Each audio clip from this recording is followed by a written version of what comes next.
வந்து நம்ம பார்க்க போறது ஏடிஎம்கே. இவங்களை பொறுத்த வரைக்கும் எங்கேயுமே ப்ரொமோஷன்ஸ் வந்து பெருசா பார்க்க முடியாது. ஏன்னா ஏடிஎம்கே கிட்ட இருந்து எனக்கு பெருசா வந்ததே கிடையாது. பட் ஸ்டில் ஒரு சில பேருக்கு காசு கொடுத்து ஒரு சில மீம்ஸ் வந்து ட்ரெண்ட் பண்ணி விடுறாங்க. எப்படின்னா விஜய் அவர்களை அசிங்கப்படுத்துற மாதிரி ஒரு சில மீம்ஸ் வரும். ஆனா விஜய் ஃபேன்ஸ் வந்து அதை அப்படியே அடக்கிடுவாங்க. ஆனா அதை புரிஞ்சுக்கிட்ட இவங்க வேற மாதிரி பண்ண ஆரம்பிச்சாங்க. அதாவது திமுக என்னெல்லாம் தப்பு பண்றாங்களோ அது ஒரு வீடியோ மாதிரி சப்மிட் பண்ணி அதை வந்து ரீல்ஸா போட்டு 60 செகண்ட் ஃபேஸ்புக்கு, வாட்ஸ்அப்பு எங்கெல்லாம் ட்ரெண்ட் பண்ண முடியுமோ அவங்களால முடிஞ்சதை பண்ணிட்டு இருக்காங்க.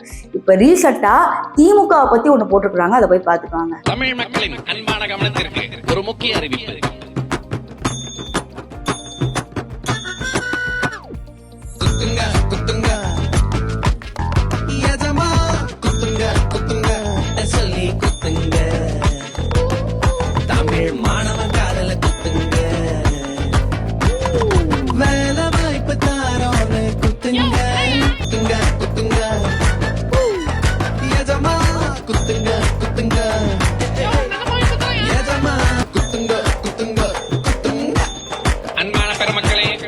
இந்த தடவை நாங்க மாத்தி நமக்கு காது குத்துனது போதும்.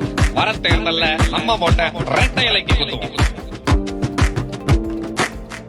இந்த மாதிரி விஷயங்கள் தேர்தல் களத்துல ரொம்ப முக்கியம். இது வந்து யூடியூப்ல பெருசா நீங்க பார்க்க முடியாது. ஆனா இன்ஸ்டாகிராம்ல இது ஒரு ஆடாவே வந்துட்டு இருக்கு. ரீசன் என்ன கேட்டீங்கன்னா அகைன் அண்ட் அகைன் ப்ரொமோஷன் அப்படிங்கிறது எல்லா கட்சிக்கும் ரொம்ப முக்கியமாவே பார்க்கப்படுது.